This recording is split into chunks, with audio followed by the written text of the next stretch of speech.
할렐루야. 오늘은 맥주 감사주일입니다.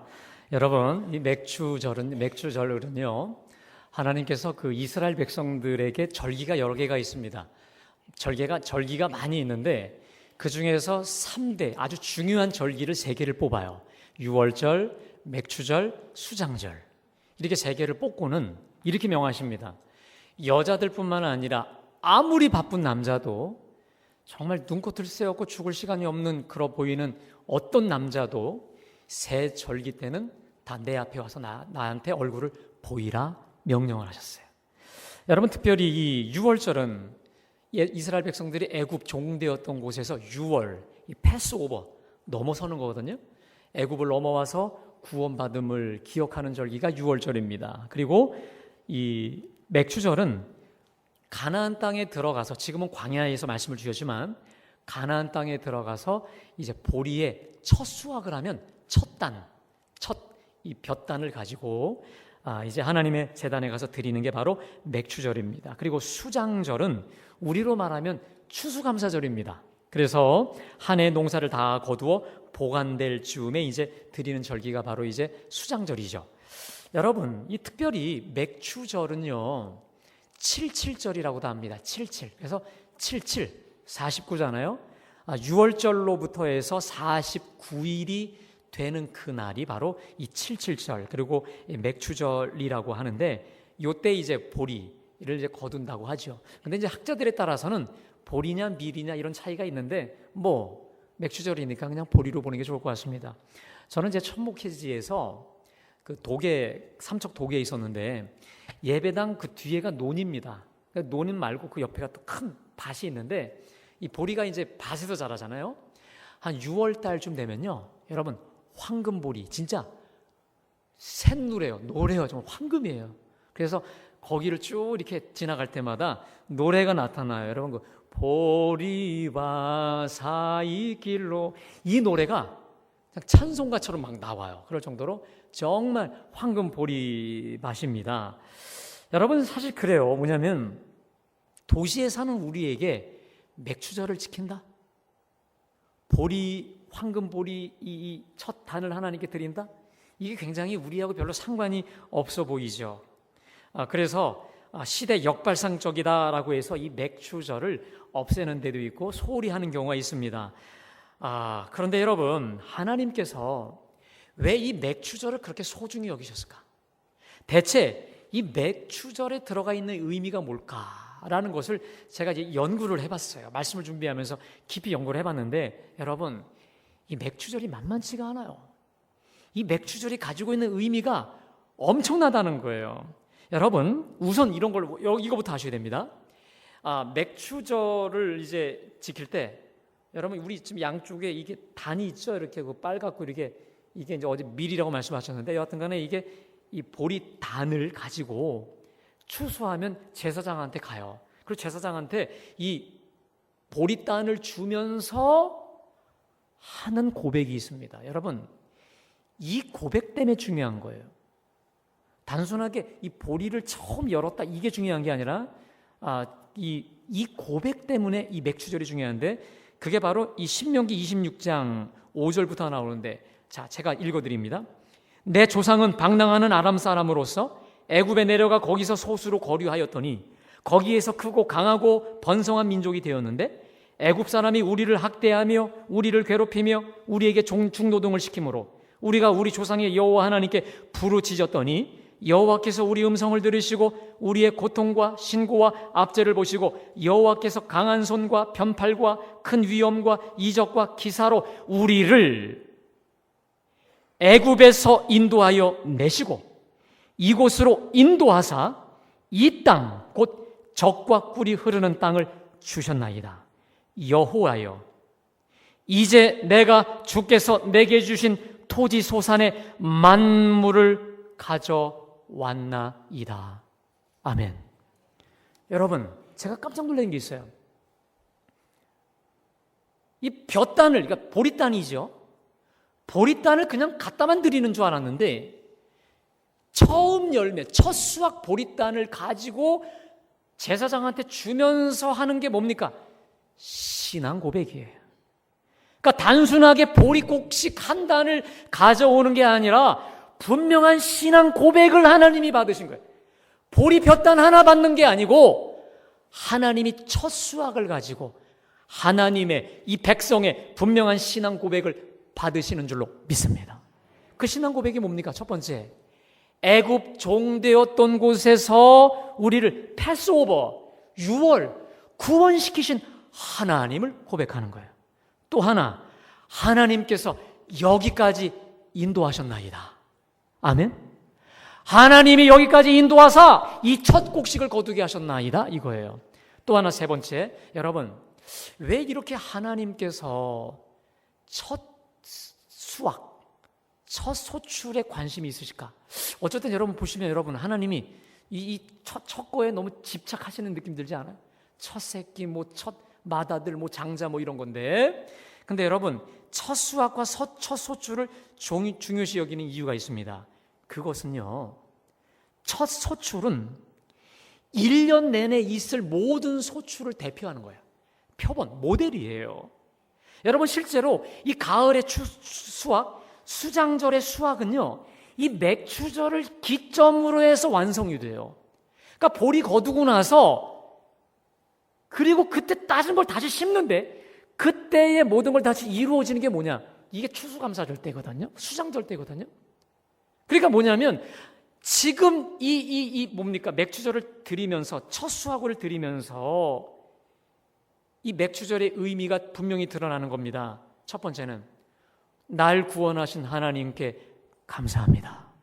두 번째, 지나간 반년 동안을 지키신 하나님께 감사합니다. 더 중요한 게 있습니다.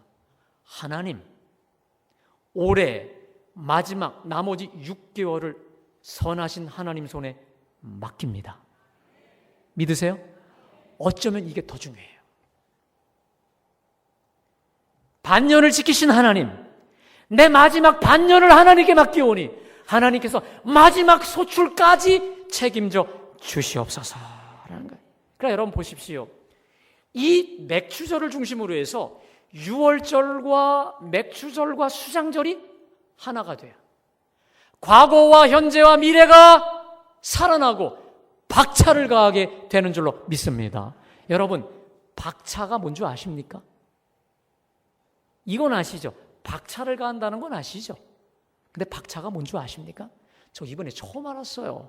띄워주세요 한번.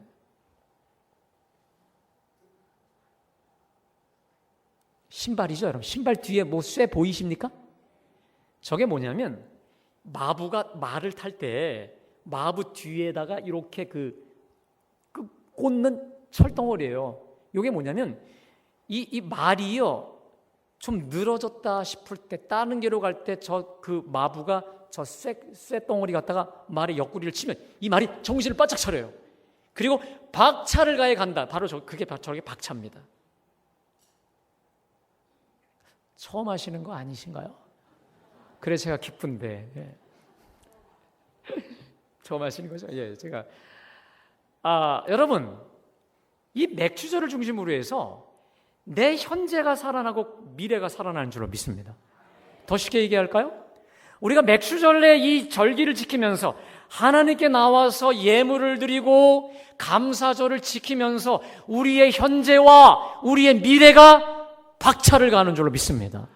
다시 말하면 여러분, 감사가 우리 삶을 박차 있게 만들어요. 감사하는 사람이 박력이 있고 박차가 있고 진정한 활력과 동력이 있는 줄로 믿습니다. 저는 그걸 정확히 알아요. 왜냐하면 불평하는 투덜이는 늘 투덜해. 그러나 감사하는 사람 보십시오. 언제나 감사가 흘러넘치는 줄로 믿습니다. 이상해요. 왜 그런 줄 아세요? 고기도 먹어본 사람이 안다고 감사의 맛을 아는 사람이 계속 감사를 하는 거 아니겠습니까? 여러분, 저는 근데 그래서 이 맥추절은 더 정확히 말하면 지나간 반년 동안 지키신 하나님 너무도 감사합니다, 이런 의미인데, 여러분 제가 솔직히 좀 고백을 드릴게요. 저는 솔직히 말하면 이 감사절을 지킬 때마다 목사님들이 감사할 게 얼마나 많습니까? 감사의 예물을 하나님께 구별해 드립시다 할 때 저는 솔직히 좀 물음표예요. 별로 감사할 게 없더라고 저는요. 별로 이렇게 찾아낼 감사 그냥 범사에 감사합니다 이렇게 주로 많이 올리긴 했지만 별로 감사거리가 없는 것 같았어요. 별로 이 감사절을 지킨다 감사하라 이 감흥이 별로 사실 없던 전데 여러분 제가요 좀 바뀌었어요. 조금 철이 들었습니다. 그 계기가 있는데 제가 이제 감사 노트를 쓰면서부터인데 여러분 옛날 이 청교도들은요 신대륙에 가서 이제 그 복음을 전했던 청교도들은요 본인들의 집 이 현관 앞에다가 이렇게 써요. Think and thank. 생각하라, 감사하라 이 말이에요.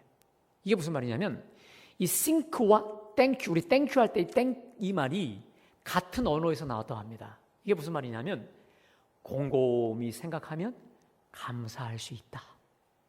아멘. 그들은 그 믿음을 가지고 보이는 곳곳에다가 그렇게 한다라고 하는 것이죠. 여러분, 그래서 제가 이 평소에 이거 여러분 제가 쓰는 감사 노트예요. 뭐 자랑하려고 온 건 아니고요. 제가 사실은 올해 여러분들이 그 감사 그 저금통을 하면서 제안을 했잖아요. 그냥 동전만 넣으면 좀 그러니까 하나님께 하루에 감사 제목을 좀 써보자라고 제안을 드렸는데 여러분 하나 좀 감사 그 저금통은 잘하고 계시죠? 그렇죠? 예.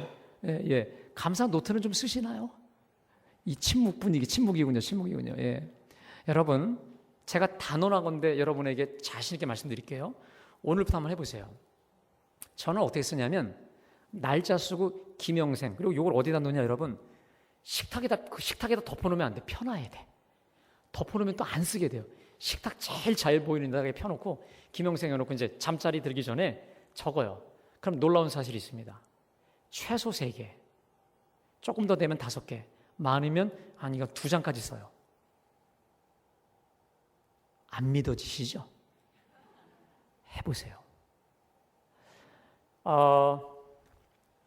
여러분 감사할 내용이 없는 게 내용이 없는 게 아니라 그 내용을 찾을 눈이 없는 거예요. 여러분에게 제가 좋은 책을 하나 소개해드리겠습니다.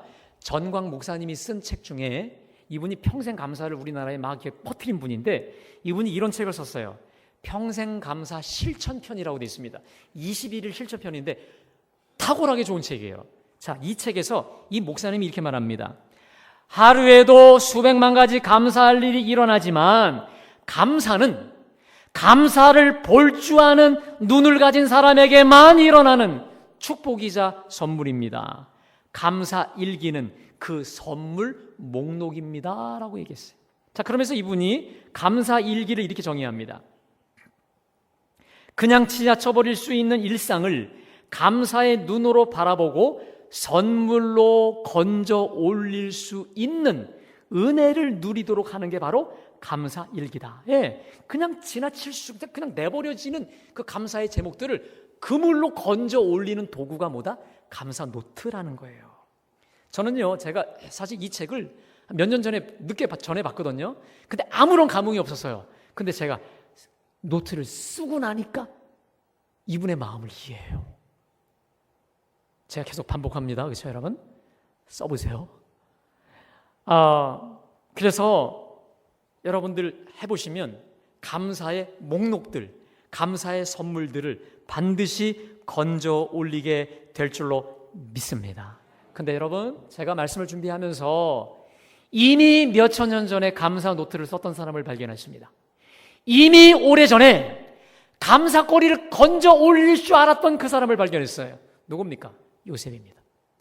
오늘 본문에 나오는 요셉이 바로 그래요. 여러분, 오늘 이 본문 말씀은요, 이제 요셉의 아버지 야곱이 죽어요. 그리고 형제들과 함께 다 장사를 다 지내고 난 뒤에 형들이 걱정에 빠졌어요. 야, 우리 아버지가 살아있을 때는 아버지 때문이라도 저 요셉이, 총리 대신 요셉이 우리를 죽이지 않았는데 아버지가 죽은 이상 우리를 다 목을 벨 거야 라고 두려움에 사로잡힙니다. 그래서 요셉에게 가서 아주 엎드려 절을 하면서 말합니다. 뭐라고 말하냐면, 우리가 당신에게 돌이킬 수 없는 악을 행하였을지라도 이제 바라건대 우리의 허물을 용서하소서. 당신 아버지의 종들인 우리 죄를 용서하소서. 우리는 당신의 종들이나 하면서 납죽 엎드려서 지금 절하면서 은혜와 자비를 갈구하고 있는 거예요. 그때 요셉이 눈물로서 저들에게 말합니다. 두려워하지 마소서. 내가 하나님을 대신하리이까. 내가 당신들의 아들을 키우겠나이다 라고 하면서 여러분 기가 막힌 고백을 합니다. 오늘 설교의 주제입니다. 우리 20절 말씀 함께 다 같이 봉독할까요? 20절입니다. 시작. 하나님은 그것을 선으로 바꾸사 오늘과 같이 많은 백성의 생명을 구원하게 하시려 하셨나니. 한번 따라 합시다. 하나님은 그것을 선으로 바꾸사. 믿으십니까? 오늘 제 설교의 전부입니다. 여러분들이 좀 눈치 빠르신 분들은 아시겠지만 저는 제 설교 제목을 따로 특별한 일이 없는 만들지 않아요. 그냥 본문을 가지고 그대로 인용을 해요.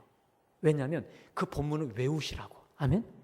제가 어줍지 않게 만든 제목보다 하나님 말씀을 여러분들이 그대로 그냥 품어가지고 저는 여러분들이 그냥 말씀을 품기를 바라는 마음에서 그냥 올려드리는 거니까 여러분 오늘 이 말씀이 한번 따라 합시다. 하나님은 그것을 선으로 바꾸사.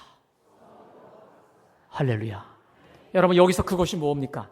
당신들이 나를 헤아리 한 거, 당신들이 나를 죽이려 한 거, 그래서 내가 애굽 종놈으로 개처럼 질질 끌려서 이곳으로 와서 정말 피말리듯 하루하루 시부리 종으로 말할 수 없는 고통과 고생과 또 상처 속에 살고 된 거, 이게 바로 그거 아니겠습니까? 여러분 생각해 보세요. 부잣집 아들입니다. 채색 옷을 입고 날마다 아버지의 특별한 사랑을 받았던 그 아들이 어느 날 갑자기 애굽의 종놈이 돼버렸어요. 노예가 돼버렸어요. 그것도 시부리 종이 돼버렸어요. 여러분 이런 날벼락이 어디 있어요? 졸지에 고아로 전락해서 당했을 수치, 모멸감, 이거 요셉이 아니고 누가 알겠습니까? 여러분 절대로 여러분들 그 요셉이 꿈 잘 꿔서 총리 대신 됐다, 여러분 이렇게 믿으시면 천국 가면 요셉한테 혼납니다. 요셉이 꿈 잘 꿔서 그렇게 된 게 아닙니다. 요셉은 이 트라우마를 갖고 살았어요. 온통 상처를 가지고 살았어요. 그 증거가 있습니다.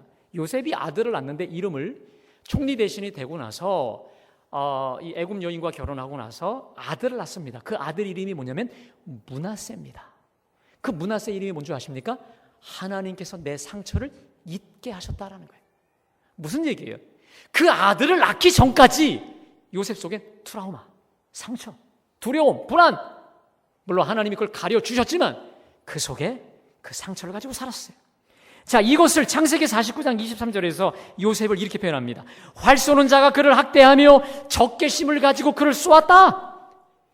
요셉을 표적으로, 요셉을 관역으로 해서 활 쏘는 자가 요셉을 학대하고 적개심을 가지고 마구 들쑤셔댔다는 거예요. 이게 바로 당신들이 나를 해하려 하였다라고 하는 것이죠. 그런데 여러분 중요한 게 있습니다. 하나님은 그것을 선으로 바꾸어 주신 줄로 믿습니다.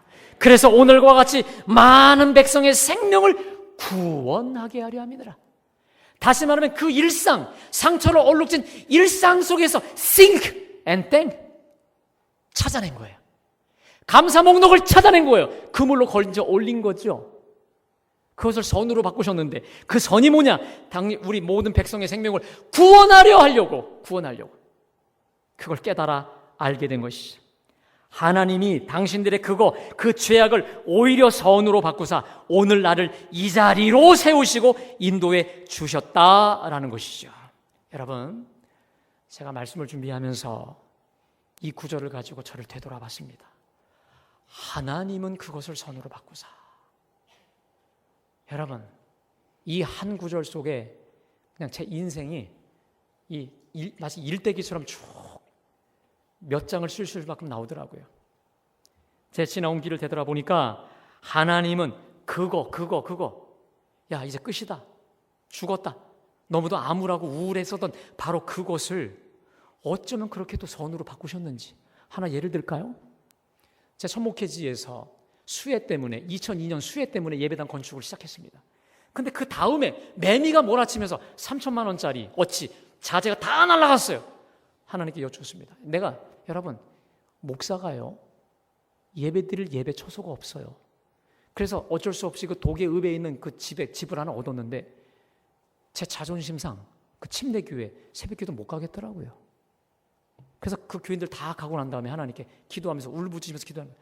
언제는 예배당 지으라고 해놓고 언제 나 쓸어갈 겁니까? 쓸어가는 거 이게 도대체 뭐 하자는 겁니까? 라고 하나님께 기도하고 있는 중에 하나님이 말씀으로 저를 위로해 주시고 하나님의 기적을 베푸셨는데 여러분 그 은혜를 말씀으로 저에게 다시 주시고 요한복음 9장에 있는 말씀으로 저에게 확신을 주시고 난 다음에 그 다음부터 저에게 전화가 몰려오기 시작한 거예요.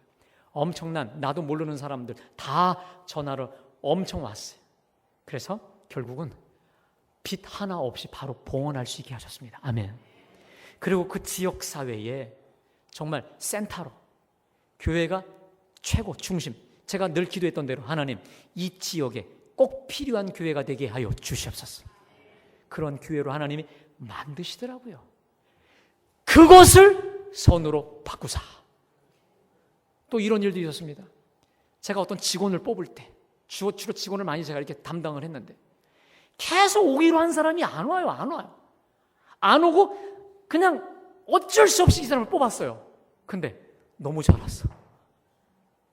그 사람 아니었으면 큰일 날 뻔한. 그러면서 제가 이 모든 걸 종합하면서 오늘 말씀으로 제 인생이 드러나요. 하나님은 언제나 옳으십니다. 아멘. 하나님은 언제나 선하세요. 이 진리를 명확히 체험적으로 알고 있었던 사도 바울이 오늘 로마서 8장 28절에서 이렇게 고백합니다. 우리 8장 28절 로마서 우리 다 함께 봉독합니다. 자, 시작. 말씀을 띄워주십시오. 시작. 하나님을 사랑하는 자 곧 그의 뜻대로 부르심을 입은 자들에게는 모든 것이 합력하여 선을 이루느니라. 아멘. 우리가 알거니와 이게 뭐예요? 내가 이제 알았다는 거예요. 내가 경험적으로 체험적으로 모든 것을 살펴봐서 내가 알게 된 진리가 있다는 거예요.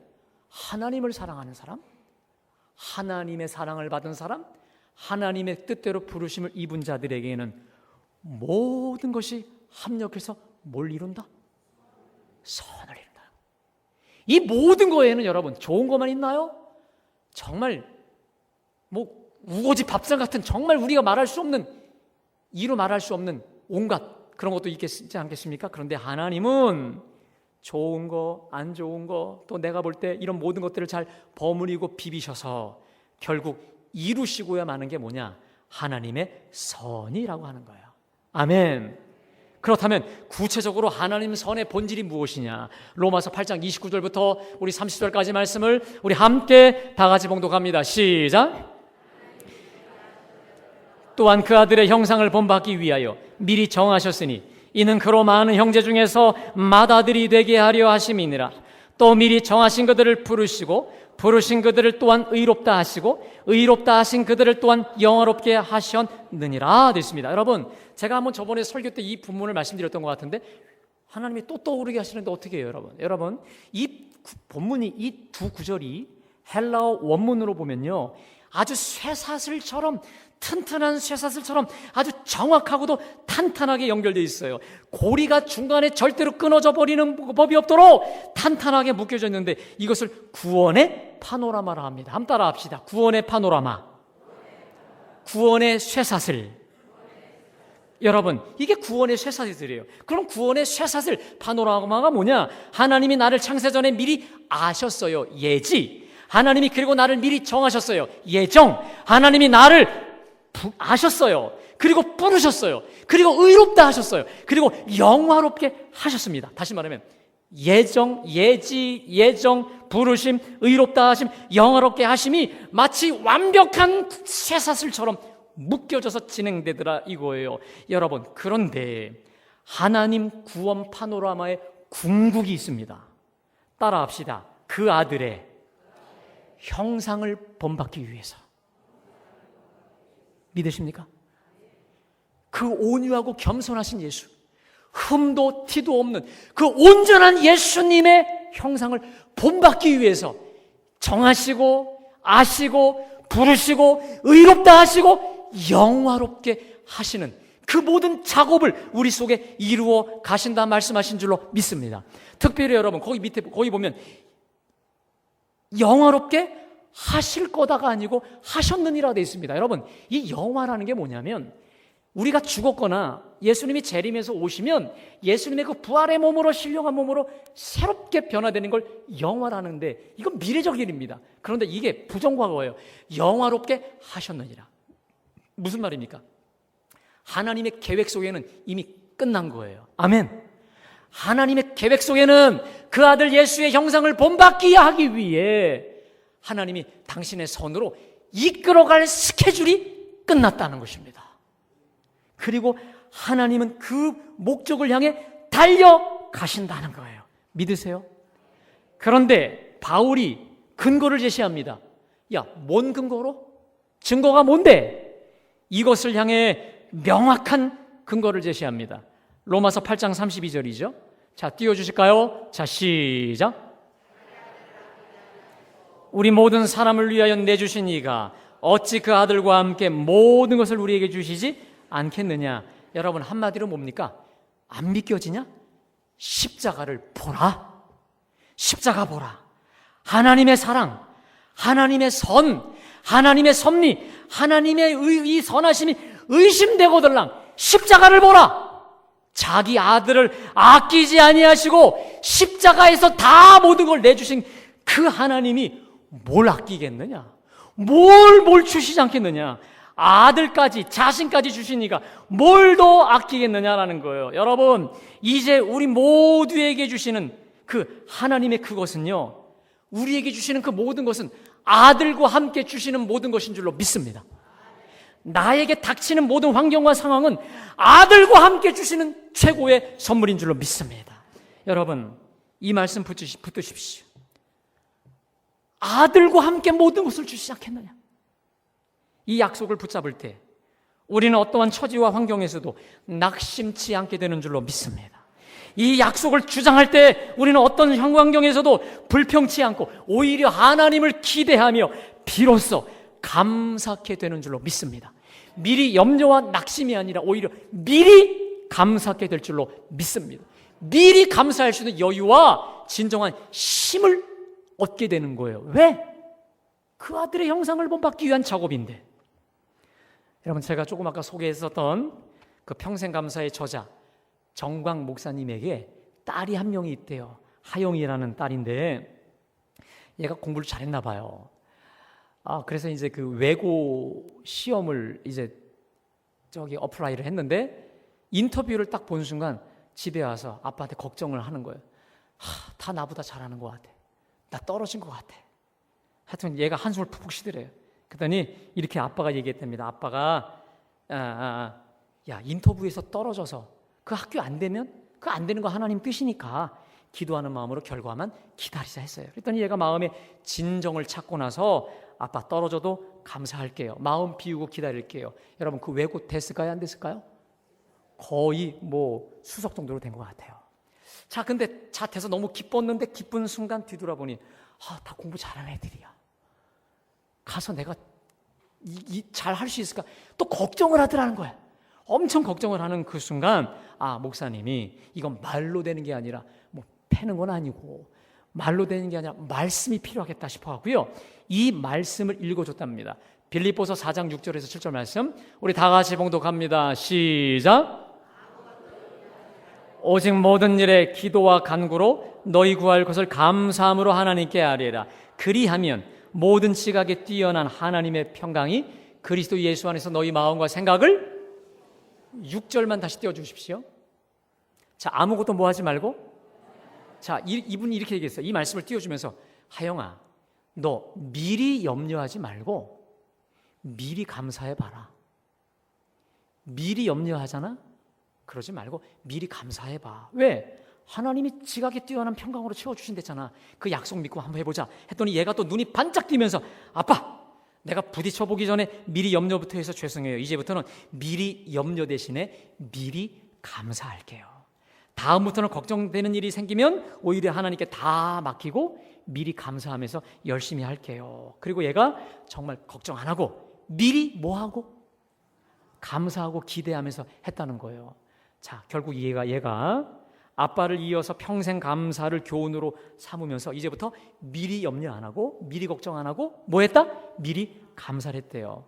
지금은 카이스트에 진학해서 열심히 공부하고 있다 합니다. 사랑하는 여러분, 제가 지나온 삶이 얼마 되지 않지만 제가 경험한 하나님이 있습니다. 김영생 목사에게 당신에게 하나님은 누구십니까? 라고 묻는다면 전 이렇게 얘기하겠습니다. 언제나 오르신 하나님. 믿으세요? 하나님은 언제나 오르세요. 언제나 오르시더라고요. 내 생각엔 요러면 좋을 것 같은데 하나님은 저렇게 인도하실 때가 있어요. 근데 지나고 보면 저렇게 인도한 게 옳았어요. 지나고 보면 틀림이 없고 확실하더라고요.